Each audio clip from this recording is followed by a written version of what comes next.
Eh bien, on va reprendre, hein, tout simplement. Alors, j'ai déjà quelques questions rédigées, manuscrites qu'on m'a données. Je vais commencer par 2-3, histoire de mettre la machine en route, entre guillemets, comme on dit. Et puis, après, je vous laisse aussi la parole. Et j'y reviendrai quand je verrai qu'il y a un petit temps mort ou un petit flottement ou que les questions mettent du temps à arriver. Alors, parmi nos 3 intervenants, celui qui se sent le plus à même de répondre à ces questions me fait un petit signe, et puis je vous donnerai le micro. Dans le cas d'une personne ayant demandé un séquençage de son génome sur Internet et découvre une anomalie, peut-on imaginer qu'un hôpital français ne prenne pas en compte ce test douteux, entre guillemets, et que la procédure soit ainsi calquée sur la France? Petit 1, rendez-vous à l'hôpital sur présomption d'anomalie. Petit 2, test génétique après consentement. Cela éviterait de reconnaître la légalité d'un test commandé à l'étranger. Imaginez-vous qu'on puisse en arriver là? J'imagine mal un hôpital ne pas prendre en compte un test soumis par une personne de cette manière. Après, ce sont les professionnels de l'hôpital qui apprécieront, mais j'imagine que d'autres tests, effectivement, je pense pour rentrer dans le cadre quand même de la loi et du dispositif, en tout cas actuel, demanderaient certainement peut-être confirmation, demanderaient des précisions pour s'assurer de la validité, en tout cas de la véracité, en tout cas de tests quand même cohérents et scientifiquement corrects. Une précision? Pas forcé, hein, après, si... Oui, je ne sais pas si je peux ajouter grand-chose. Je pense qu'il faudrait, de toute façon, il faudrait reprendre... Oui, d'accord. Est-ce que vous pouvez vous lever? Enfin, ce sera le cas de tous les intervenants micro. Si vous pouvez vous mettre debout quand vous prenez le micro, que les gens vous voient, et parlez bien près. Je vous demanderai ça à tous, parce qu'il y a des gens qui n'ont pas l'habitude de parler dans un micro. Parlez bien près du micro, essayez d'articuler pour que tout le monde comprenne bien ce qu'on dit tous. C'était pas... Oui, mais dans ce cas d'école, probablement, il faudrait tout recontrôler et reprendre les choses dans notre, je dirais, dans nos procédures à nous, quoi, en fait. Recommencer à zéro. Comment la loi peut-elle encadrer les dérives d'une détection d'anomalies génétiques en cours de banalisation qui révèlent des pathologies sans traitement connu? De facto, ces situations conduisent déjà à une forme massive d'eugénisme. Si la loi... Je vais mettre là, parce qu'autrement, on ne verra pas. Si la loi ne l'évite pas, qui l'évitera? Alors, je vais peut-être reposer la question, parce que je ne sais pas si vous étiez attentif. Comment la loi peut-elle encadrer les dérives d'une détection d'anomalies génétiques en cours de banalisation qui révèlent des pathologies sans traitement connu? De facto, ces situations conduisent déjà à une forme d'eugénisme. Si la loi ne l'évite pas, qui l'évitera?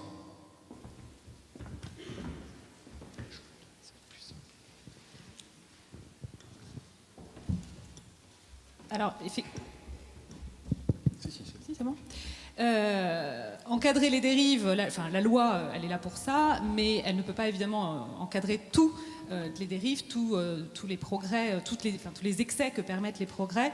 Des pathologies sans traitement connu qui sont révélées, c'est bien la problématique de savoir comment gérer la réaction aussi chez les personnes et les conséquences que ça peut avoir effectivement sur le comportement d'une personne qui apprend une pathologie incurable, sans traitement pour l'heure et avec beaucoup d'incertitudes. Une dernière question écrite. Allez-y. Allez-y. Enfin, c'est une bonne question qui pose la question finalement. Comment on sort d'un circuit très formaté qu'on a en France? Il y a une prescription médicale, un examen qui est réalisé avec une série de techniques et un résultat qui est rendu parce qu'il a été rendu dans un contexte. Et la question posée autour de ça et qui est posée par un certain nombre de tests génétiques, c'est finalement on sort de ce modèle complètement, et c'est possible, hein, en payant, donc on est bien dans le consumérisme dans une certaine mesure, et on va se faire un test sur Internet. Alors ça, est-ce que vous voulez qu'on aille vers ça, ou est-ce que vous voulez qu'on continue d'encadrer de façon relativement stricte?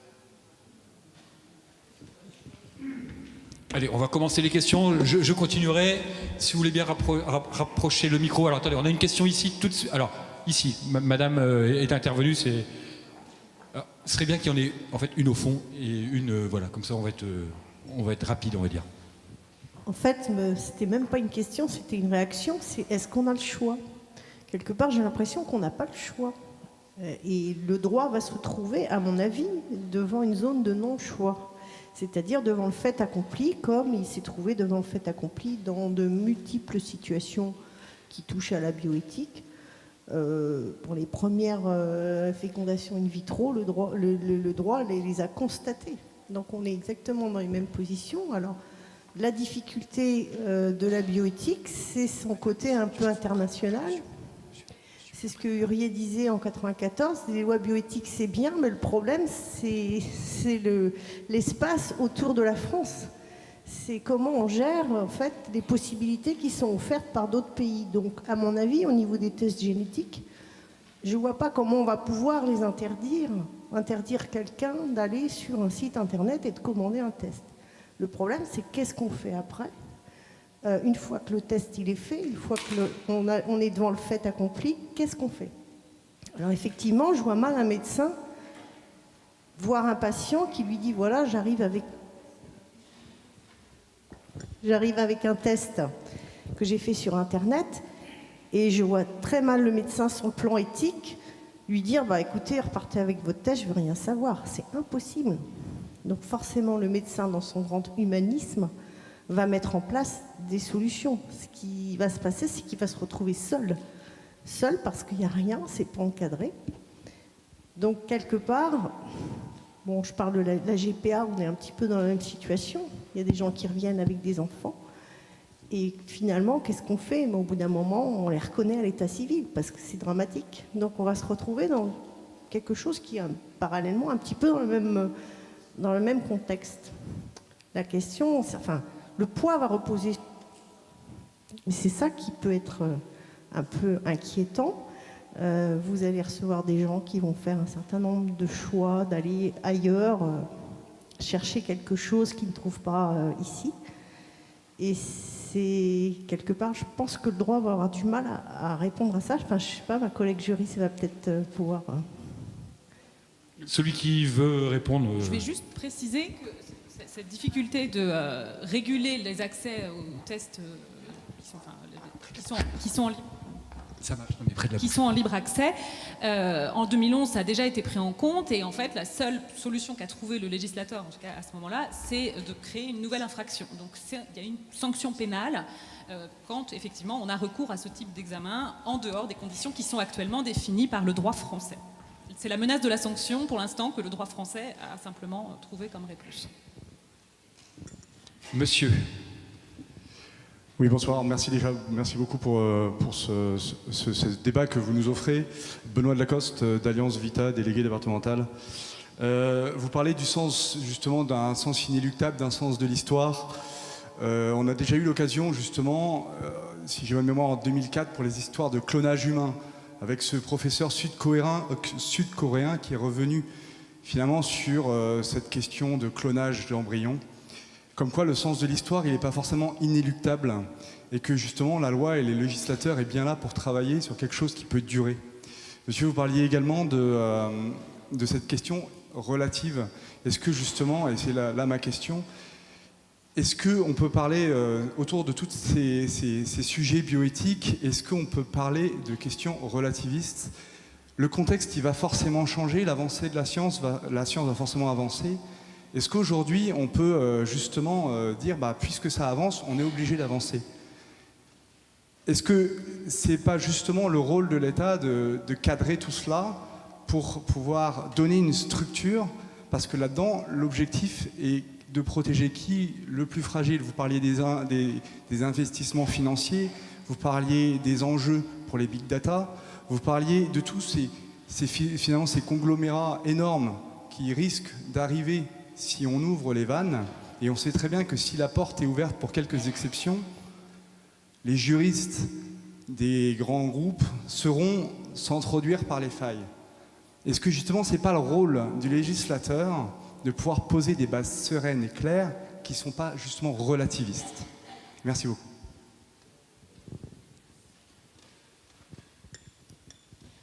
Alors, c'est le rôle du législateur, oui, effectivement, mais le législateur français, il n'est pas isolé, il n'est pas tout seul, et c'est la difficulté, c'est que maintenant, les frontières sont ouvertes aussi, et c'est pour ça que la révision, elle est imposée à un rythme assez fréquent, toutes les 7 ans, pour essayer d'en tenir compte, pour tenir compte de l'évolution des mentalités, des mœurs de la société.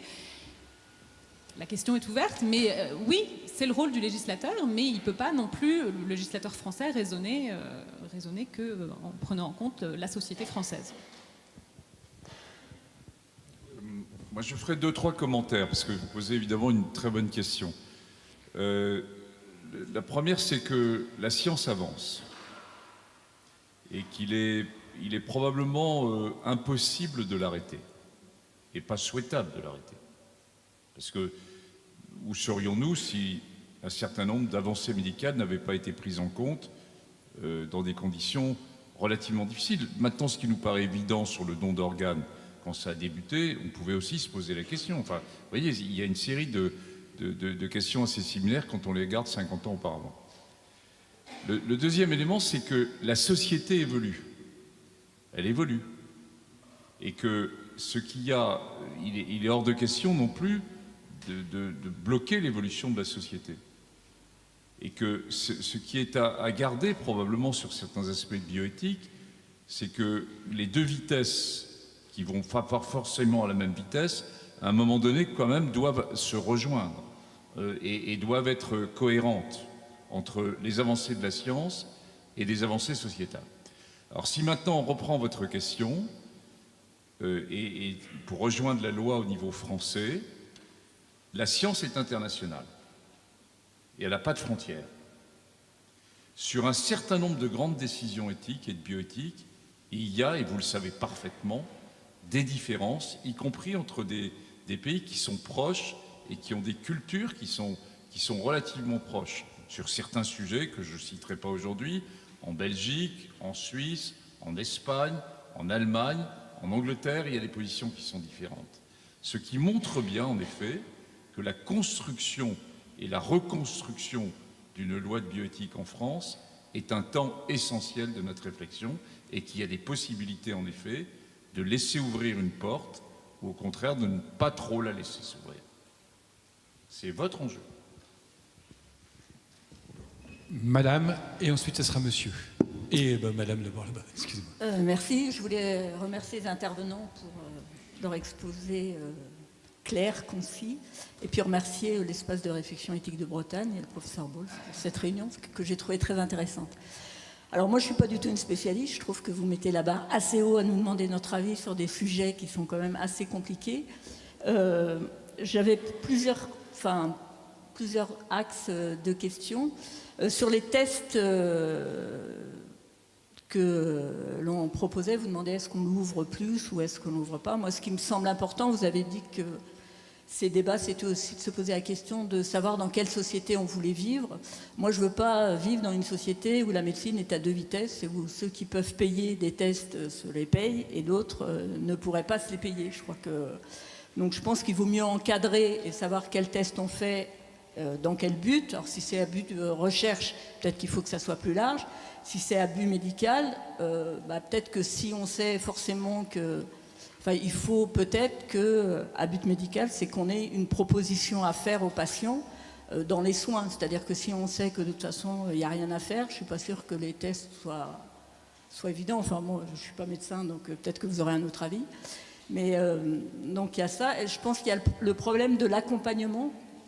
Parce que quand on apprend qu'on a un pépin de santé grave ou il y a tout un accompagnement et peut-être qu'il y a toute une éducation à faire et que justement le patient ne soit pas consommateur mais acteur de sa santé et qu'il puisse prendre en main son parcours de santé. Parce que sinon, je ne sais pas où on va aller et je pense que l'accompagnement c'est très important. Et moi j'ai eu quelquefois des personnes qui me disaient qu'ils avaient appris une maladie comme le cancer ou n'importe et qu'ils n'ont pas été ou mal accompagnés. Donc je pense que pour les tests c'est pareil. Et la troisième chose que je voulais souligner, vous avez parlé du risque de commercialisation. Alors, je crois qu'en France, il y a un endroit où on stocke les données médicales. Il y a un centre de stockage des données, mais qui sert qu'à enregistrer que les décès ou les traitements, si j'ai bien compris. Et qu'il n'y a pas de mutualisation des données, alors que dans la recherche, il faut peut-être réfléchir à ça, tout en se protégeant, et ça c'est un vrai risque, d'atteinte à la vie privée, notamment que des mutuelles qui pourraient avoir accès à des données médicales ou savoir qu'on fait des tests génétiques ne se posent pas la question de savoir si il fait des tests, c'est qu'il y a une maladie probable, donc on va le mettre dans une case plus chère, quoi. C'est comme... Enfin, mutuelle ou assurance, c'est plutôt les assurances qui raisonnent comme ça, les mutuelles ne devraient pas. Mais donc il y a ce risque et je pense que mutualiser les données, pour la recherche, ça me semble indispensable. Enfin, on est un peu en retard de ce côté-là par rapport à certains pays, mais il faut vraiment l'encadrer pour savoir qui fait quoi et comment. Et je pense que ça serait bien qu'on y réfléchisse. Après, moi, j'ai pas de solution. Je dis simplement ce qui me passe par la tête sur des sujets qui me semblent très compliqués. C'est ce qu'on vous demande exactement ce soir. C'est votre avis à vous. Est-ce que quelqu'un veut ajouter ou quelque chose à ce qu'a dit madame? Pas forcément. Eh ben, c'est très bien. Alors, on a une dame là-bas, on a un monsieur, ça sera monsieur après ici, le micro, voilà. Et après sera le monsieur à côté. Madame. Oui, bonjour. Bonjour. Alors moi, je suis infirmière, donc je vais parler d'une expérience sur le terrain. Je voudrais vous partager mon témoignage, ce que j'ai vécu, et ensuite vous poser 2 questions. J'ai accompagné 2 patientes qui étaient toutes les 2 enceintes. La première, sur son enfant, on a détecté la tétralogie de Fallot, donc une malformation très grave cardiaque. Et on lui a dit qu'il y avait 75% de chances que son enfant présente une maladie génétique associée. Toute la grossesse, du coup, s'est passée avec beaucoup d'anxiété. À la naissance, la tétralogie de Fallot était bien présente et traitée, mais aucune malformation génétique associée. Voilà pour la première patiente. La deuxième patiente qui attendait aussi un enfant, et on lui a prédit la trisomie 21 sur son enfant. Beaucoup de pression pendant la grossesse. Parfois même des médecins qui ont refusé de la suivre parce qu'elle ne voulait pas supprimer l'enfant. À la naissance, l'enfant, elle est très bien, n'avait absolument aucune maladie. Et pas de trisomie 21, absolument rien. Voilà pour les 2 patientes que j'ai accompagnées. Du coup, les questions que je me pose, c'est l'accompagnement psychologique de toutes les personnes. C'est-à-dire qu'on est dans une médecine prédictive, donc dans la probabilité d'avoir des malformations, des maladies génétiques, etc. On est vraiment dans la prédiction qui ne s'avère pas forcément exacte, mais qui a des conséquences psychologiques sur les gens importants. Nous, en tant que professionnels de santé, on nous demande vraiment de veiller à l'accompagnement des personnes. Ça fait vraiment partie de la prise en charge globale de nos patients. Dans quelle mesure les pressions psychologiques qui vont forcément avoir lieu sur les gens sont prises en compte dans la réflexion que vous menez.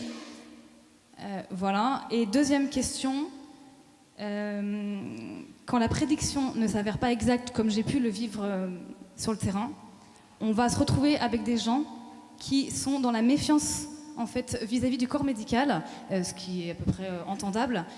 Donc voilà, comment faire face à tout ça voilà, merci beaucoup. Merci de votre question et de votre témoignage. Qui s'y colle?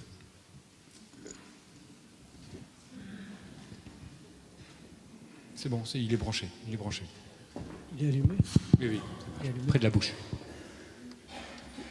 En médecine, il y a vraiment des diagnostics qu'on peut poser, pour lesquels on a des certitudes, quand on connaît l'évolution. Et puis c'est vrai qu'il y a des pathologies avec des expressivités variables, avec une incertitude sur l'évolution. Donc c'est vrai qu'on on comprend très bien que les patients et nous-mêmes, lorsqu'on est confrontés à cela, on aime bien que les choses soient noires ou blanches, mais elles ne sont pas toujours aussi simples que cela. Donc c'est vrai que le poids, la difficulté finalement à avoir l'information, à être accompagné psychologiquement est parfaitement compréhensible. Je pense que c'est tout l'accompagnement aussi qui doit être fait à ce moment-là par, je dirais, cette difficulté que l'on peut avoir et que l'on a au quotidien à réellement avoir des diagnostics de certitude dans un certain nombre de cas. Je pense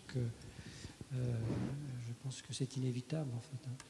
Je complète juste ma remarque pour vous dire qu'il y a effectivement un accompagnement psychologique à faire, je pense, sur les patients et les personnes en général vis-à-vis de la médecine prédictive, mais qu'on a évidemment constaté sur le terrain des conséquences aussi forcément sur les enfants. Les psychologues peuvent vraiment le témoigner, que les pressions que les femmes enceintes peuvent vivre pendant leur grossesse, de stress, de savoir que peut-être que l'enfant est malade et qu'on ne peut pas forcément tout, comme vous le dites très justement, tout prévoir et qu'on est dans des estimations, voilà, ont des conséquences parfois sur les enfants, d'où après les psychologues qui font des gros accompagnements. Voilà. Et moi, en tant que mère de famille, j'ai vécu ça sur 2 de mes enfants qui ont eu des conséquences très graves physiquement suite à des pressions que moi j'avais vécues enceinte. Voilà, donc voilà, ça complète le témoignage. Monsieur et ensuite monsieur. Je fais un coup devant, un coup derrière. Hein. C'est pas, je ne veux pas vous laisser parler tout de suite, mais comme ça permet à monsieur de s'exprimer aussi. Bonsoir. Ma question est pour le professeur Delfraissy. Vous avez très bien résumé le choix, finalement, l'enjeu de ces états généraux de la bioéthique, savoir si on ouvrait ou si on fermait et à quelles conditions. Du coup, ma première question, c'est si on décide d'ouvrir, entre guillemets, alors pourquoi légiférer ou ouvrir en mettant certaines limites, puisque finalement, pour coller à l'évolution du monde et de la société, la loi va finir par courir derrière cette évolution et derrière la science et derrière la société. Et finalement, ce serait plutôt une loi qui dit, bon, on accompagne la recherche, enfin on suit la recherche, et puis ce qui est techniquement possible devient finalement faisable, libre, et donc finalement l'utilité d'une loi avec des limites devient minime.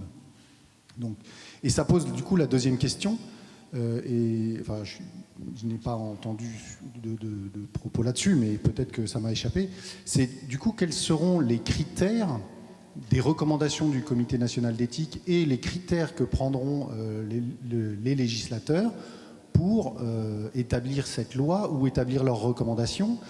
Je pense en particulier que la discussion était assez technique, c'est-à-dire qu'on nous parlait de séquençage de génome, on aurait pu parler de l'outil de modification génétique, le CRISPR-Cas9, je ne maîtrise pas bien le mot, mais donc il y a des tas d'outils, et finalement on réfléchit à chacun de ces outils, mais est-ce que ce n'est pas plutôt une réflexion sur les critères qu'il faudrait mener, savoir qu'est-ce que je vais prendre comme critère de choix, si c'est le confort, si c'est le confort, si c'est l'absence de souffrance d'un couple qui ne peut pas avoir d'enfant, donc on veut arrêter cette souffrance, ou c'est la protection des plus faibles, et où commence le plus faible, est-ce qu'un embryon est quelqu'un de faible ou d'impuissant ou pas?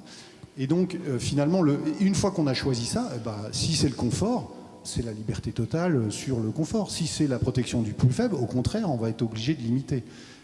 Voilà, donc est-ce qu'il y aura aussi, pour moi le débat devrait partir de ça, et est-ce que ce débat sera mené? Merci. Alors, si je peux me permettre, pour compléter ici, j'ai une question qui dit « Il y a une pression mondiale pour ouvrir au consumérisme génétique. Quelles mesures peuvent accompagner une fermeture à cette pression? S'il n'y en a pas, alors il n'y a pas de vrai choix » qui complète la question de monsieur, peut-être, qui va dans le même sens.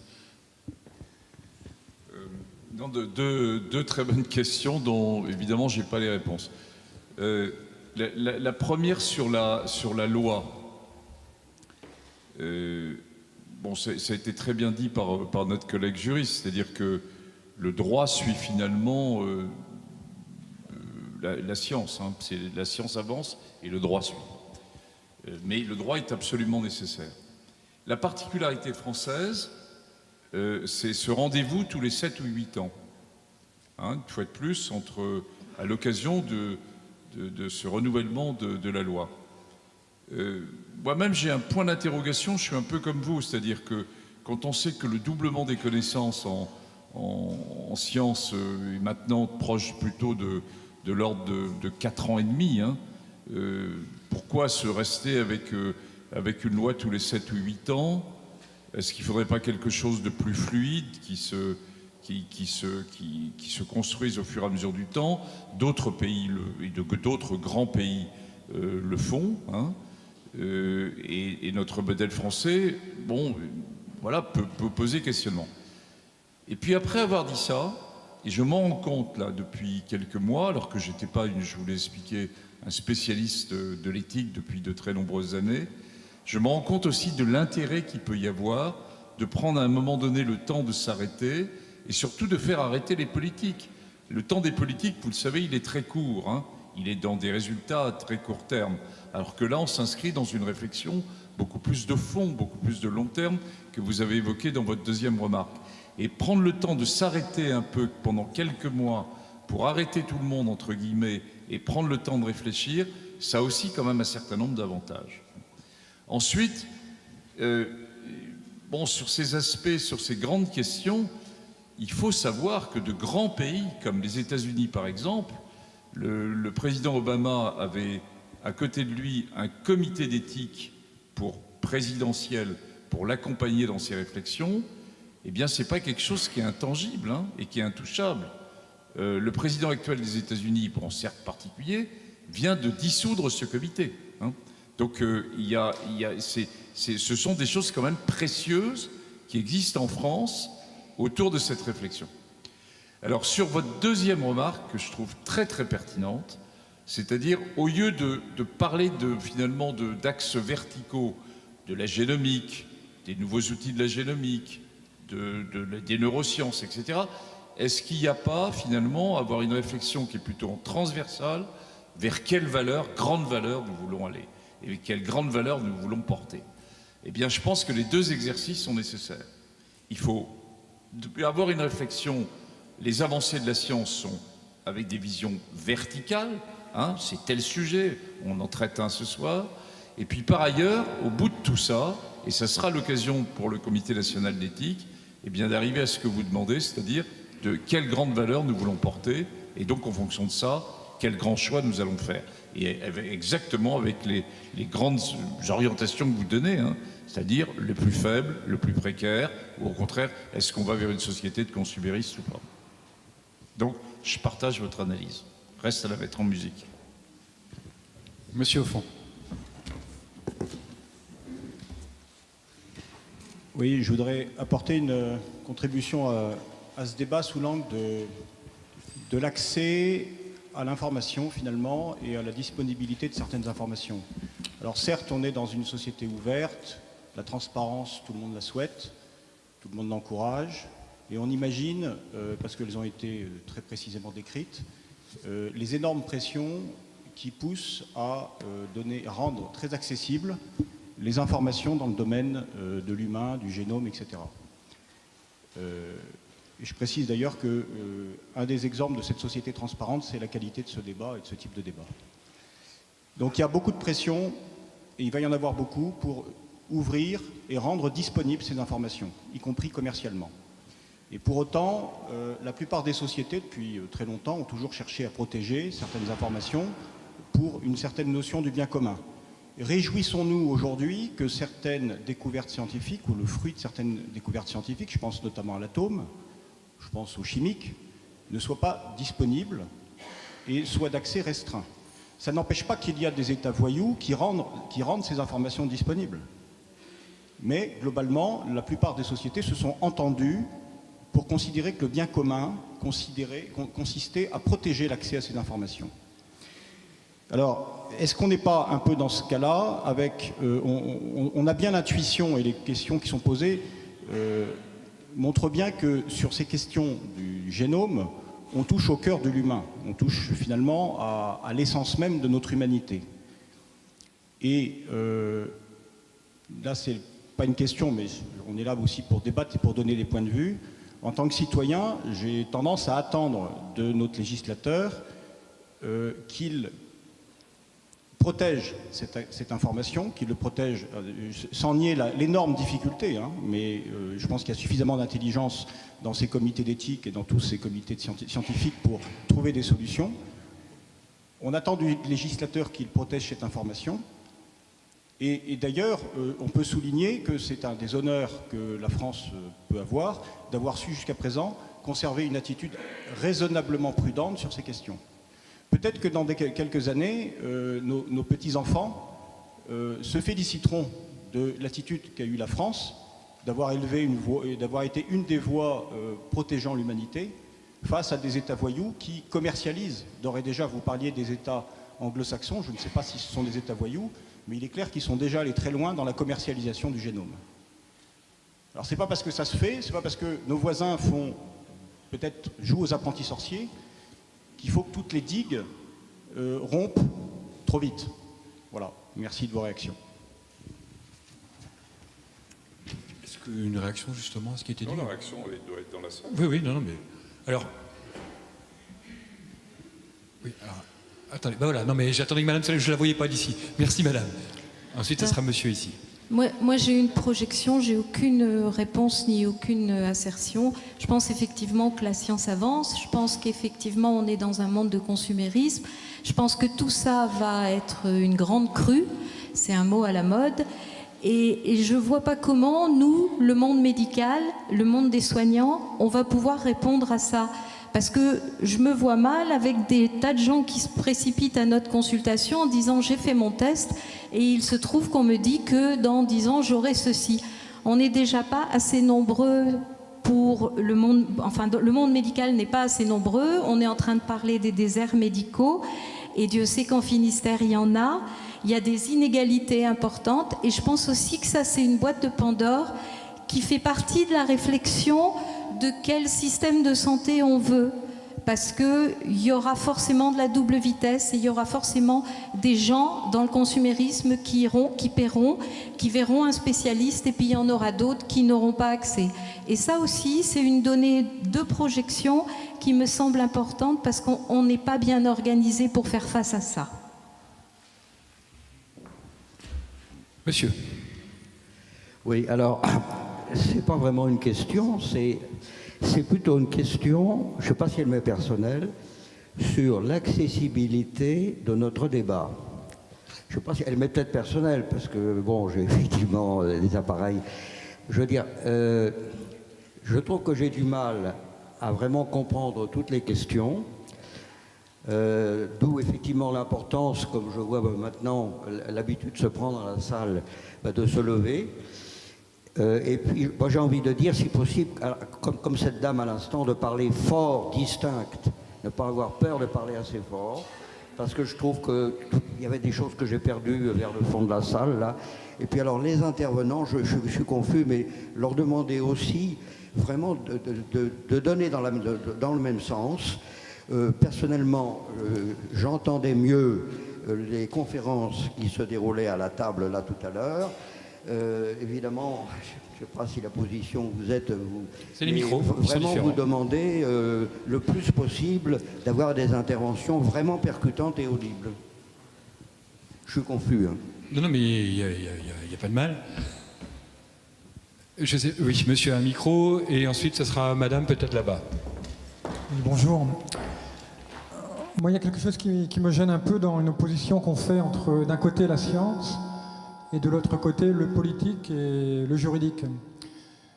La science, c'est pas la science. Enfin, la science invente des choses, invente une façon de séquencer, etc. Mais c'est pas la science qui met les tests en vente sur Internet. C'est pas la science qui fait du commerce avec. Donc on peut pas, je crois, opposer la science qui avance, les politiques et les juristes qui sont derrière. Il faut appeler les choses comme elles sont. Les scientifiques travaillent effectivement avec de l'argent, avec des entreprises privées, mais les projets, par exemple, de mettre des tests sur Internet en vente, c'est pas les laboratoires qui font ça, c'est pas les laboratoires publics en tout cas. C'est des entreprises commerciales qui ont leur intérêt, etc. Et, enfin, je veux dire leur intérêt positif. Enfin, mais faut appeler un chat, quoi. Sinon, on a aussi une vision un peu, comme ça arrive souvent en politique, un peu météorologique. Il y a le marché, mais pour moi, le politique, au sens fort, c'est quelqu'un qui a des leviers dans la main, et s'il les a pas, il les prend. Et il a un projet politique, un projet pour l'homme, un projet voilà, de solidarité, etc. Je ne sais pas si je suis clair.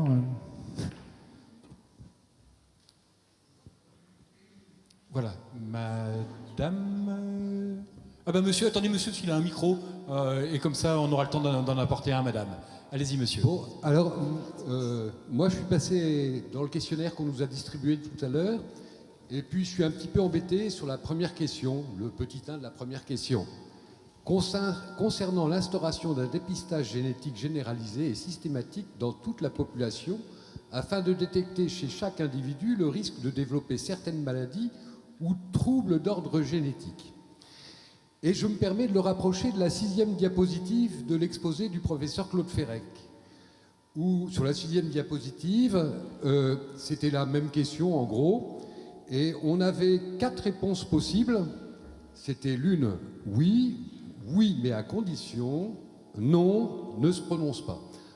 Le seul problème, c'est que je n'ai pas compris la réponse à de la diapo, puisque le pourcentage était très largement supérieur à 100%, 114%.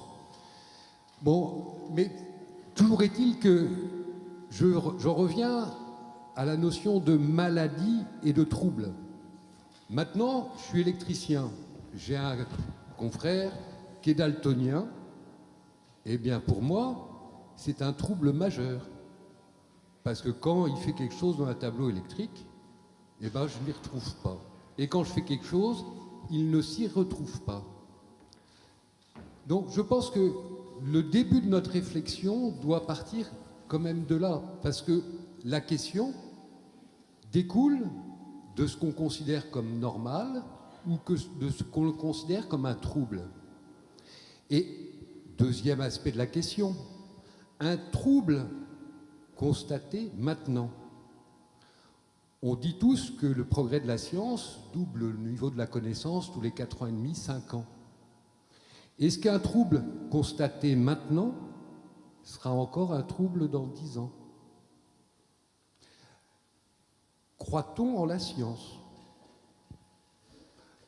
Voilà, ce sont 2 questions que je pose et qui, à mon avis, valent le coup de se poser.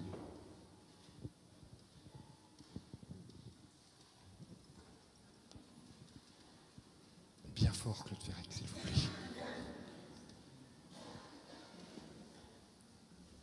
Oui, en fait, je sais pas, je n'ai pas trop de réponses aux questions posées. En fait, si je crois à la science, oui, bien sûr.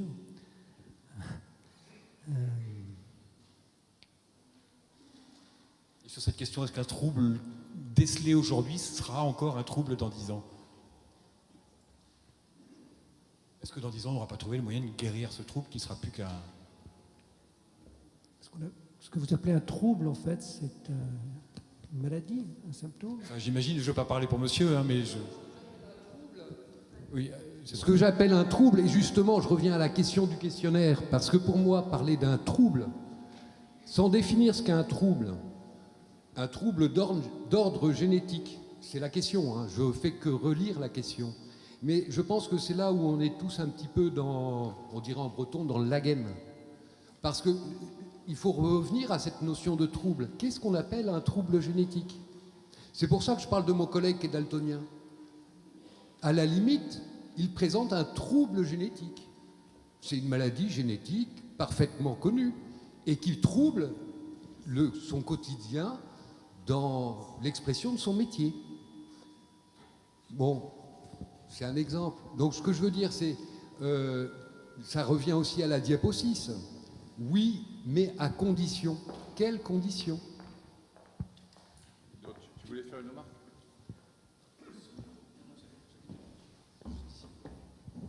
Merci. Ce que vous soulevez, sous l'apparence, je vois quelques sourires dans la salle, c'est une question de fond.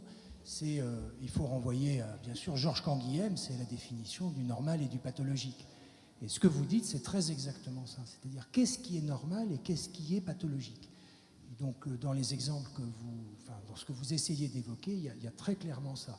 Et donc, la définition du pathologique est par rapport à un état de normalité, mais c'est quoi la normalité? Okay, donc, je pense que c'est extrêmement profond comme question. Je voudrais juste dire, à titre de commentaire, puisque j'ai le micro, que ce qu'il faudrait qu'on regarde, c'est l'extraordinaire médicalisation de la vie.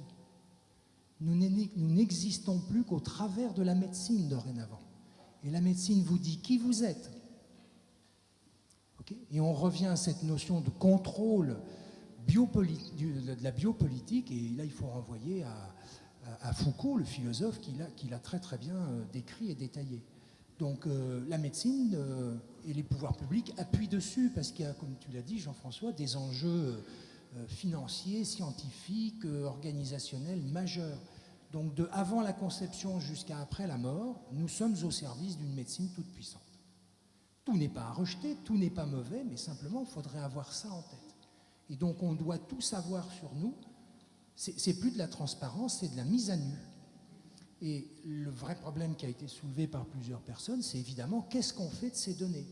Rassurez-vous, si des gamins de 15 ans arrivent à rentrer dans les ordinateurs du Pentagone, il n'y a pas un système de données qui ne sera pas piraté. Autrement dit, c'est bien la mise à nu sur la place publique. Et on ne vous dira plus qui vous êtes, mais quel est votre génome. Donc, je ne suis pas en train de dire qu'il ne faut rien faire, qu'il faut tout rejeter, que la science n'est pas bonne. La science, elle est neutre, elle fait. Après, quelqu'un l'a dit à très juste titre, c'est qu'est-ce qu'on fait de ce que peut proposer la science. Et ça, je pense que c'est une vraie réflexion de fond. Alors, la dernière, c'est... voilà, on est dans un environnement international où on peut faire tout et n'importe quoi. Quelqu'un a parlé des États voyous en citant les États-Unis. Je trouve que c'est finalement quelque part intéressant, parce que chez eux, c'est nos limites. C'est d'ailleurs pas nos limites, c'est pas de bornes. Des limites, ça se repousse, des bornes, ça se franchit pas. Il n'y en a pas. Et donc, c'est le règne de l'argent. Et là aussi, les médecins ont des conflits d'intérêts dans ces cas de figure qui sont majeurs. Quand je suis entrepreneur et que je développe une start-up, évidemment que j'ai intérêt à vendre mes tests, etc., etc. Donc c'est tout ça ce qui est en jeu, et on revient bien effectivement à qu'est-ce qu'on fait de nos personnes humaines. Alors, monsieur, puis après, ça sera madame, hein, parce qu'elle attend au milieu, là. Si... Non, alors, non, si, madame aussi, mais levez la main, s'il vous plaît, madame. Non, non, celle qui est derrière vous, madame, voilà. Alors, comme ça fait longtemps que vous attendez, je vais vous donner le micro. C'est tout. Monsieur, allez-y. Bonsoir. Personnellement, je suis assez interpellé par la judiciarisation croissante d'un certain nombre de conflits dans notre société. Aujourd'hui, on fait des procès pour un oui et pour un non. On les fait facilement à son médecin. Dernièrement, il y a le CHU de Limoges qui a été condamné assez lourdement financièrement pour un défaut de dépistage de trisomie 21. Moi, ce que je me dis, c'est que si on généralise la prédiction génétique des pathologies, pour moi, ça sera forcément plus sujet à erreur, puisqu'on parle là de probabilité. Quelqu'un à qui on prédit un cancer du sein et qui finalement l'a pas. Donc on va avoir plus d'erreurs de diagnostic liées à la prédiction génétique. Je pense qu'on risque d'aller vers toujours plus d'accusations vis-à-vis du corps médical, d'augmenter la défiance. Finalement, dans ce contexte, quel droit à l'erreur a le médecin? Quel droit à l'erreur a le technicien qui sera responsable du séquençage génétique? Alors je sais que notre juriste en a parlé, je serais intéressé d'avoir l'avis des éminents professeurs qui sont là. Finalement, comment on protège le médecin de la défiance qui va accompagner forcément une réforme de ce type? Merci beaucoup.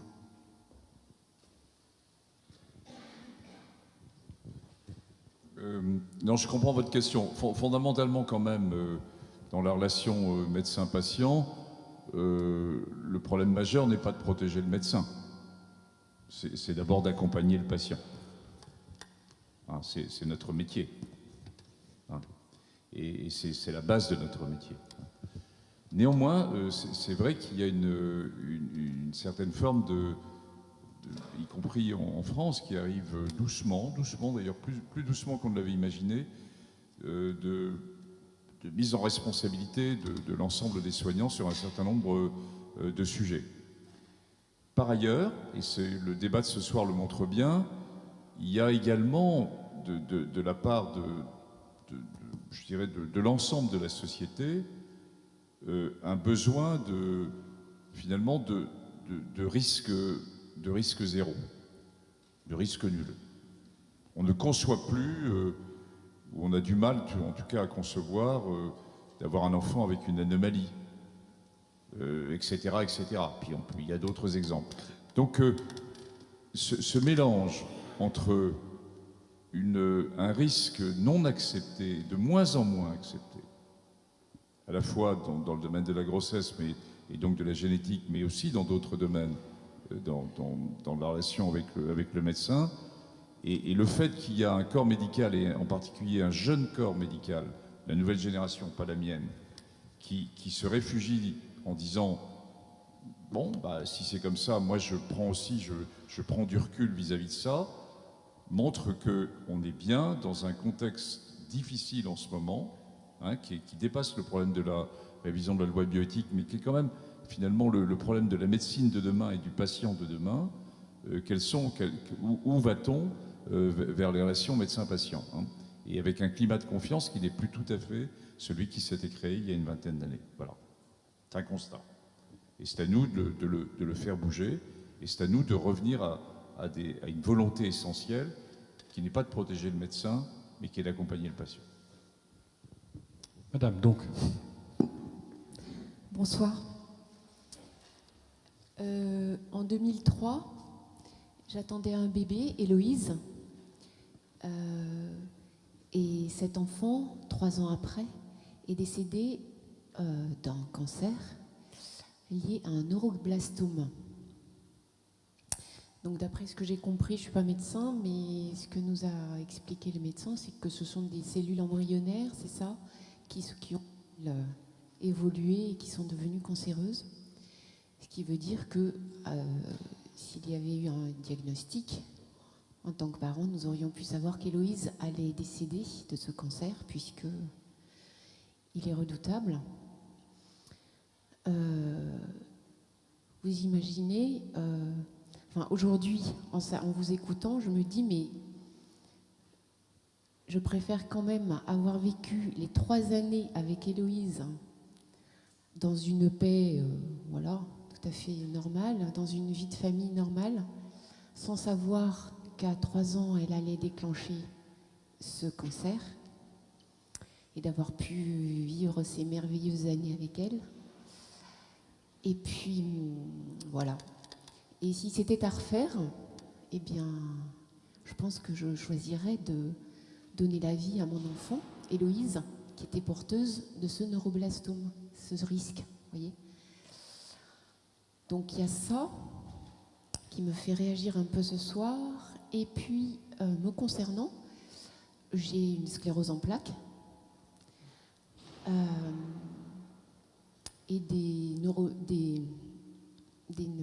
comment on appelle ça, les médecins, les neurologues. Un neurologue m'a dit un jour, madame, vous n'auriez jamais dû avoir d'enfants. J'ai eu 5 enfants. Je trouve que ce genre de parole est complètement au-delà de ce qu'il aurait dû me dire, parce que je suis très heureuse d'avoir eu mes 5 enfants. Même sachant que j'avais une CEP, si c'était à refaire, j'aurais à nouveau mes 5 enfants. Et d'ailleurs, je remercie mon mari ici présent d'avoir bien voulu se marier avec une personne qui avait une sclérose en plaques. Et heureusement qu'il n'y avait pas ces diagnostics. Voilà. Parce que peut-être que nous avons vécu comme ça, et nous sommes très heureux. Mais ce serait dommage de ne pas donner la chance à des couples de se construire, même avec une des 2 personnes qui est malade. Voilà. Et régulièrement, quand je vois mon neurologue, et j'en change régulièrement, je vais vous dire pourquoi, le neurologue me dit, mais madame, bon, alors comment allez-vous? Alors ça fait 20 ans que j'ai eu des poussées par névrite optique, et Dieu merci, je vais bien à peu près, à part une fatigue. Mais depuis 20 ans, je refuse tout interféron et compagnie. Et j'ai quand même régulièrement mon neurologue qui me met la pression pour que je prenne l'interféron, que je prenne un traitement de fond pour ne pas risquer de laisser la maladie. Alors c'est très bien, il fait son travail de neurologue, mais je vous cache pas que j'y vais avec mon mari pour éviter qu'il me mette une pression très très forte pour que je puisse prendre ce médicament que je ne veux pas, parce que je connais les effets secondaires.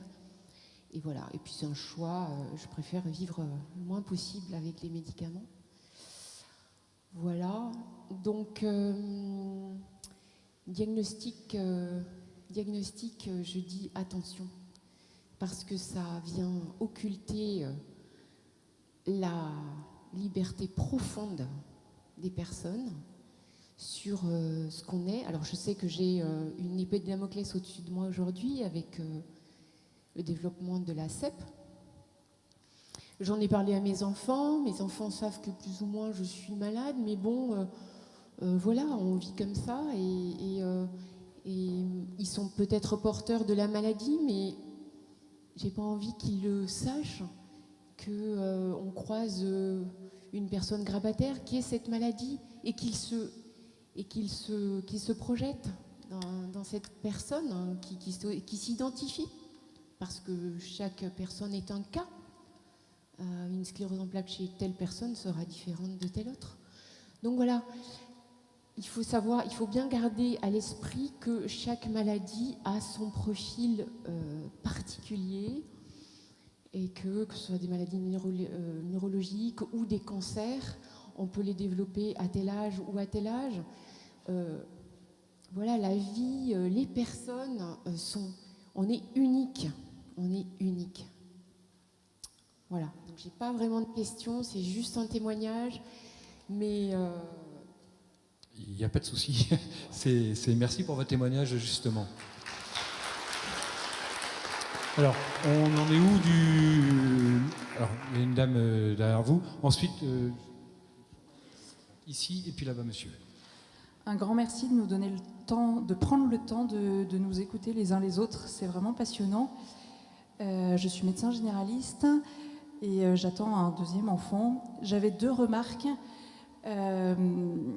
D'abord, un vécu peut-être plus en tant que patiente sur la liberté face aux propositions de dépistage, notamment par rapport à celui de la trisomie 21. En consultation, donc on m'a proposé, comme à toutes les femmes enceintes, et comme ça doit l'être proposé à toutes les femmes enceintes, le dépistage de la trisomie 21. Je n'avais pas envie de vivre avec l'angoisse d'une maladie potentielle, et je savais que si mon enfant était malade, je souhaiterais de toute manière l'accueillir, et je n'avais pas envie de lui faire prendre de risques, quels qu'ils soient, par d'autres analyses. En consultation, je ne me suis pas sentie libre. La médecin que j'ai rencontrée était très bien, mais je ne me suis pas sentie libre d'accepter ou pas ce choix et ce test génétique. C'est dommage, la médecin était vraiment très sympathique, très gentille. Elle faisait au mieux son travail, et même en connaissant les procédures, voilà, je ne me suis pas sentie libre, et je trouve, vous avez insisté sur le plan législatif, et puis le comité consultatif national d'éthique a insisté pour dire que c'était important que les gens fassent ces tests de manière libre, et c'est dommage que ça ne puisse pas l'être complètement. Ma deuxième question, c'est, il a été évoqué la question de l'extension de la recherche de maladies en dépistage anténatal. Jusqu'où? Quelle est la question de la normalité? Cela a été évoqué, mais c'est une très grande question. Le comité consultatif national d'éthique, qui a des réflexions très intéressantes dans ses avis à lire, demandait, mais est-ce que la maladie, parfois le handicap, ne fait pas partie de la normalité? Voilà. Est-ce qu'à vouloir éradiquer toutes les pathologies, et jusqu'où il n'y a pas un risque très important, à la fois pour notre humanité, pour nos enfants, et pour la vision des personnes un petit peu différentes qui peuvent faire partie de nos sociétés et qui nous donnent beaucoup dans les rencontres, dans des choses parfois peut-être plus simples, mais je pense qu'elles sont une vraie richesse pour notre société. Voilà, que ce soit des personnes âgées, des enfants malades, voilà, toutes ces personnes, si elles sont accueillies, sont bien plus une richesse qu'une lourdeur. Donc, à réfléchir beaucoup avant d'étendre des recherches génétiques, surtout en anténatal, où la décision, quand on ne voit pas la personne, est peut-être encore plus difficile pour des parents qui se projettent avec un enfant malade sans le connaître. la décision est terrible pour des parents quand il s'agit d'interrompre une grossesse pour une maladie. C'est très, très, très difficile à la fois de choisir et d'être vraiment libre face à ces décisions. Merci. Merci. Vous voulez ajouter quelque chose? Ici, est-ce qu'on pourrait venir un peu devant? Parce qu'ici, là, ici, juste au premier rang, j'ai une personne qui lève la main depuis un petit moment. Madame, allez-y en attendant que le micro arrive jusqu'à devant. Allez-y. Oui, bonsoir. J'ai été impressionnée par une des phrases du professeur Bolz qui disait tout à l'heure le médecin sait très bien qui est la personne devant lui. Le médecin connaît la nature humaine. Vous avez dit ça un moment. Est-ce que les médecins ne donneraient pas un petit coup de main au législateur? Parce que lui ne sait pas ce qu'est un enfant avant sa naissance. Il n'y a pas de statut juridique. Alors que le médecin sait très bien à qui il a affaire à conception plus quelques heures. Le législateur, lui, attend 9 mois plus X minutes pour savoir à qui il a affaire. Autrement dit, à lui donner un statut. Et pourtant, ça réglerait beaucoup de choses. Parce que s'il ne s'agit pas d'un être humain, eh bien, il n'y a aucun problème. Pourquoi cadrer à ce point toute expérimentation, toute analyse, tout examen sur un embryon? S'il s'agit d'un être humain, eh bien, il suffit d'appliquer ce qui est prévu pour les êtres humains que l'on connaît, que le législateur connaît très bien, à naissance plus X secondes. Voilà, c'est la question du statut de l'enfant avant la naissance. Parce que la législation est un peu quelquefois contradictoire, puisque des parents peuvent inscrire leur enfant sur leur livret de famille, donc il s'agit bien d'un enfant, à partir de, je crois, 22 semaines de grossesse, même s'il est mort in utero. Donc les parents considèrent que c'est un enfant. Et la législation les laisse considérer que c'est un enfant. Mais 22 semaines ou 21 ou 20 ou 19, voilà, c'est la grande question de ce vide juridique. Merci de cette question. Alors, je ne sais pas si on peut parler de vide juridique. Effectivement, en droit, la question de l'embryon est toujours très débattue, puisque en droit, on est soit une personne, soit une chose. Il y a une division, on est soit une personne, soit une chose. Effectivement, juridiquement, c'est pour ça que j'ai bien dit en droit, on est une personne qu'à la naissance, si on est vivant et viable. Avant d'être né vivant et viable, on n'est pas une personne, donc, à contrario, on devrait en déduire effectivement qu'on est une chose. Simplement, oui, l'embryon est une chose, mais c'est une chose juridiquement dont on prend en compte quand même les particularités. Si on peut, parce que certains ont fait le parallèle quand il y a eu les débats sur l'évolution de la législation sur les animaux. On sait que les animaux, la législation a évolué. Les animaux sont des choses juridiquement, mais il y a eu beaucoup d'évolutions. On a voulu prendre en compte la particularité. C'est pas la même chose de parler d'un animal ou de parler d'une chaise. Donc on a évolué sur la question de la réflexion sur les animaux, et les parallèles sont forcément assez vite faits aussi. Et l'embryon, même s'il est une chose, on encadre. Alors effectivement, vous parlez de l'enfant né sans vie. Il y a des possibilités qui sont offertes désormais aux familles quand l'enfant est mort in utero. Il y a vraiment des effets très limités quand même. On peut organiser effectivement une sépulture, etc. Organiser pour accompagner les personnes dans le deuil, au-delà d'un certain développement effectivement in utero. Mais c'est pas pour autant qu'on considère que c'est une personne, parce que tout le débat, il est évidemment sur la question de l'IVG. Si on considère que l'embryon est une personne, ça veut dire qu'on admet un meurtre sur une personne. Pour parler franchement, c'est un homicide volontaire, pénalement sanctionné en France. Donc la question évidemment se situe là. Alors on prend en compte la particularité, et c'est pour ça qu'il y a des règles spécifiques qui viennent quand même encadrer et qui viennent limiter l'ouverture, comme vous dites. Pourquoi dans ce cas-là limiter les pratiques sur l'embryon? C'est parce qu'on a bien conscience aussi que c'est pas une chose lambda non plus. On est sensible quand même aussi, le droit est sensible à cette particularité. Madame, pardon. Oui, moi je voulais revenir sur le mot éthique. Le mot éthique, c'est ce qui nous réunit ce soir, c'est-à-dire une recherche d'un équilibre entre les différentes valeurs de chacun. Et ça, c'était le premier point que je voulais évoquer par rapport à monsieur qui parlait de la science tout à l'heure.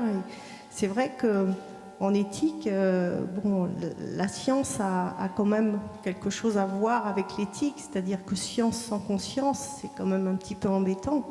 Et si on est là ce soir, c'est pas pour, à mon avis, moi je suis très fière de la science française, je suis très fière des chercheurs que nous avons dans notre État. Cependant, il faut qu'on les accompagne, la société, et puis eux-mêmes, entre eux, dans une démarche d'éthique, c'est-à-dire de questionnement en conscience des conséquences que pourrait avoir telle ou telle technique. C'est un petit peu ce qu'on est en train de faire ce soir tous ensemble.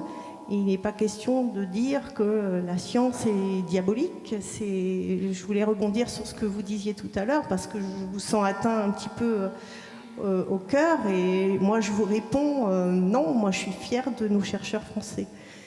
Cependant, il faut qu'on soit vigilant sur, on voit bien hein, la personne qui a inventé le nucléaire, etc.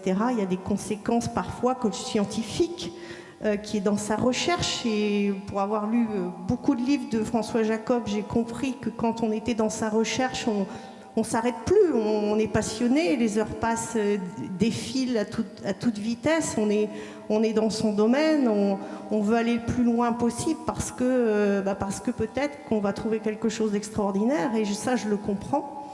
La difficulté, c'est peut-être de temps en temps de s'arrêter et de se dire, bon, on a trouvé tout ça, c'est merveilleux, et qu'est-ce qu'on en fait, ou est-ce que potentiellement il n'y a pas un danger à l'utiliser? Bon, on se rend compte qu'effectivement, une découverte va peut-être être déviée de sa destinée première.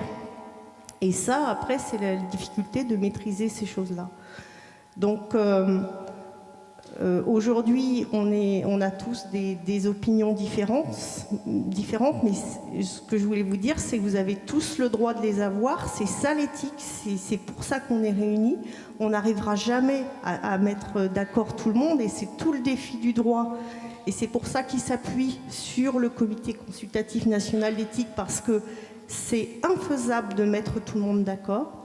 L'idée, c'est de protéger au maximum les gens en laissant aussi la science avancer au rythme effréné qu'elle peut avoir, mais moi je suis fière de l'avoir avancée, et en nous protégeant aussi des dérives que ça pourrait engendrer sur le plan marketing, parce que les IRM par exemple sont utilisés en Belgique pour étudier les comportements des consommateurs. Ça moi je l'admets pas. Oui, c'est vrai, hein, en Belgique ça se fait. Ça se fait pas en France, tant mieux. Alors effectivement, on va être un peu dépassé par l'utilisation des sciences dans des pays qui sont plus permissifs, ou voilà, qui n'ont pas la même démarche. J'ai pas envie de les juger, mais simplement c'est comme ça. Et je trouve que quelque part, peut-être que c'est dans le citoyen des fois qu'on peut trouver la solution à ne pas aller utiliser les tests génétiques qui sont à la portée de nos mains. Peut-être que c'est à l'État aussi d'informer le citoyen des dangers que ça pourrait représenter. Il n'y a pas que les médecins qui doivent porter la charge. Voilà ma réflexion. Merci. Monsieur, et puis après, monsieur. Bonsoir. Allez-y. Tout à l'heure, il y a un monsieur qui a posé très justement la question de l'accessibilité de la conférence. Moi, ça m'a fait réfléchir à autre chose. Je vois que Brest, c'est une grande ville, il y a plusieurs centaines de milliers de personnes qui pourraient être concernées. Et ce soir, on est quelques dizaines. Donc, je pose une centaine. On va pas se rabaisser. Peut-être même 2 grosses centaines. Et j'imagine qu'il pourrait y avoir beaucoup plus de gens concernés. Et je pose la question de la communication qui a été faite autour de l'événement. Parce que même moi, en arrivant, je n'étais pas sûr d'être bienvenu en tant que juste membre du public. C'était pas très clair sur les descriptifs qu'on avait vus. Peut-être que pour l'avenir, il y aurait quelque chose à faire pour... Eh ben, on entend votre remarque, on en tiendra compte évidemment. Non, mais... Merci beaucoup. Et ensuite, ma question, c'est concernant le Comité national d'éthique. Je me demandais si un peu à la façon de la CNIL ou du CSA, c'est une instance qui surveille, qui régule, qui est lanceur d'alerte, et puis à quel domaine elle touche. Est-ce que c'est seulement le domaine de la santé, ou il y a un autre domaine qu'on n'a pas vraiment évoqué ce soir, c'est le travail de police, et il y a une vraie porosité qu'on peut imaginer entre les bases de données de la police, les bases de données pour le médical, l'accès croisé. Et également, tout à l'heure, vous avez, madame, parlé de l'autorisation qu'on donne ou qu'on ne donne pas d'accès à nos données. Mais dans le cadre judiciaire, il n'y a bien évidemment pas d'autorisation qui est donnée. Et on sait, je crois bien qu'aujourd'hui, il y a des affaires où on établit déjà des portraits robots de suspects, rien qu'avec une trace génétique, et ça, c'est assez peu suivi du grand public, mais ça va se développer. Et puis, un jour, on imagine qu'il y aura peut-être un test pour 10 € avec un peu de salive. Vous aurez le portrait robot de la personne que vous recherchez, mais ça sera accessible à tous. Donc, ça pose de vraies questions au comité d'éthique et à la justice. Un mot sur la justice, peut-être? Oui, juste un mot. Effectivement, j'ai pas évoqué la question judiciaire parce que c'est une question qui relève vraiment, c'est la question de l'identification d'une personne par ses empreintes génétiques. La question était plus ici centrée sur la médecine prédictive, les tests génétiques dans ce but-là. Mais c'est effectivement une bonne question, ce croisement entre les bases de données et la question de la protection qu'on a évoquée, effectivement, qui va se poser forcément aussi. Et sur le comité, Oui, non, c'est une bonne question. Comme je vous l'ai indiqué, on a mis dans le débat citoyen, et ça va être traité dans d'autres villes que Brest, une réflexion sur l'intelligence artificielle, sur les bases de données et sur la gouvernance de l'ensemble des bases de données. En santé, mais la santé c'est très vaste, on l'a vu, et donc hors santé, si je peux dire, parce qu'il y a forcément de la porosité, comme vous l'indiquez. Si même on va plus loin, on est en train de s'interroger s'il n'y a pas actuellement il y a la CNIL qui joue un rôle de régulation, de protection, mais plus de régulation. Mais il n'y a pas d'instance, et c'est les gens de l'intelligence artificielle qui la demandent, de réflexion de réflexion éthique autour de l'intelligence artificielle. Et donc on est en train de s'interroger si on va élargir éventuellement je dirais le schéma du CCNE, ou d'avoir une structure proche de ça, qui réfléchirait aussi à ces questions. Et après, on part très très en retard, parce que l'OMS a baissé les bras sur la gouvernance de ces grandes bases de données. Il y a des acteurs qui sont complètement différents de la santé, avec Google, tous les grands organismes, entre guillemets, de bases de données, les Coréens, les Chinois, etc. Et où même l'Europe a baissé les bras. Donc c'est pas le CCNE tout seul, le malheureux, qui va trouver la solution. Mais il y a une vraie discussion, et c'est un des enjeux quand même de la loi, c'est de savoir si la France, au niveau politique, prend une décision de commencer à donner un signal d'alerte sur l'ensemble de ces grandes bases de données. Donc vous posez une bonne question dont je n'ai pas la réponse. Merci. Monsieur. Bonsoir, Loïc de Barsco, je suis pédiatre. Donc d'abord je voudrais apprécier la qualité du débat et le caractère non passionnel sur un sujet qui est très passionnel. Et je voudrais malheureusement, avec les différentes interventions, revenir un tout petit peu en arrière sur une question qui a été posée sur le statut de l'embryon, parce que c'est vraiment une question fondamentale qui est extrêmement complexe, sur laquelle personne n'a de réponse claire, et pourtant qui mériterait beaucoup d'avancées.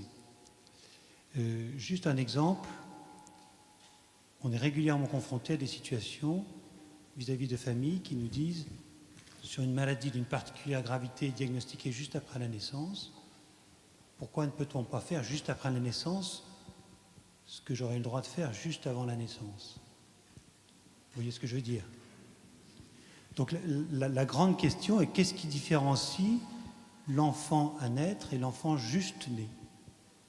Et je me demandais justement, en entendant ce débat, est-ce que ces états généraux ne pourraient pas être une opportunité, puisque la science avance très vite, qu'on peut aussi évoluer en transversal, comme vous l'avez bien souligné de façon très intéressante.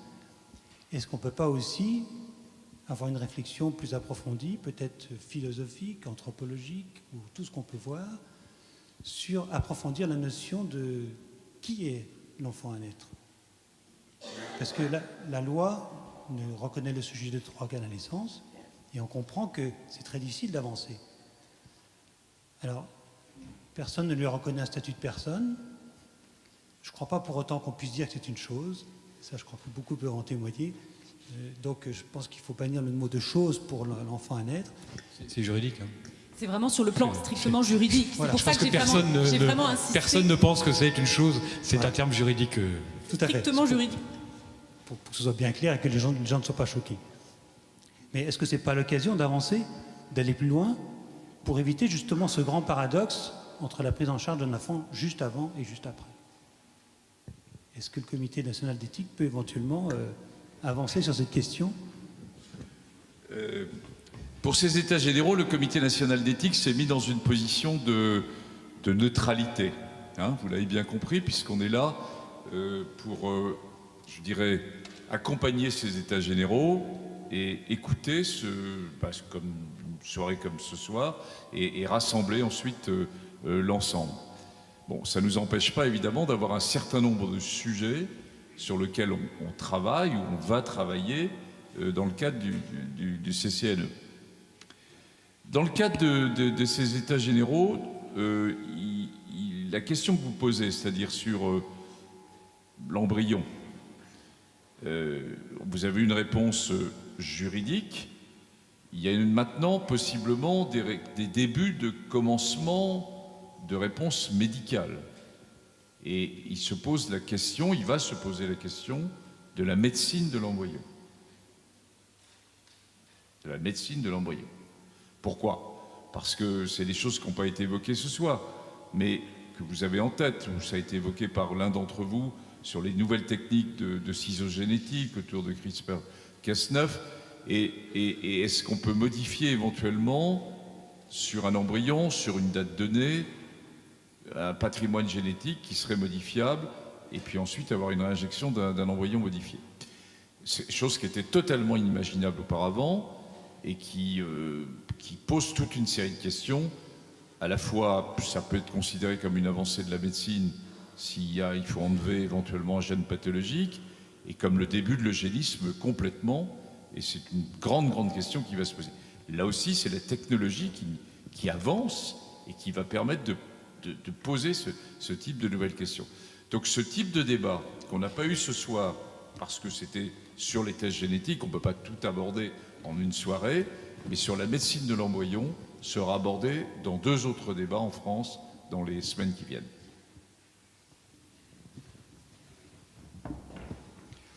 Oui, donc, Monsieur de la Laurencie, je suis à l'UDAP 22, association familiale.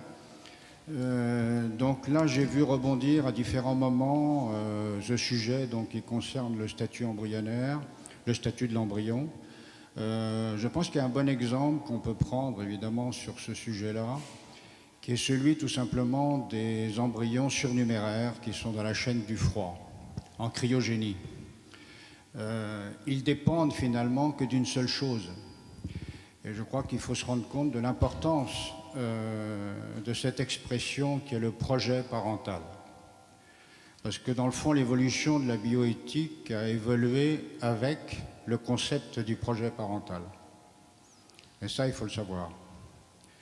Donc le projet parental, dans le cadre justement de ces enfants en cryogénie, il est indispensable si on veut effectivement qu'il ait un avenir.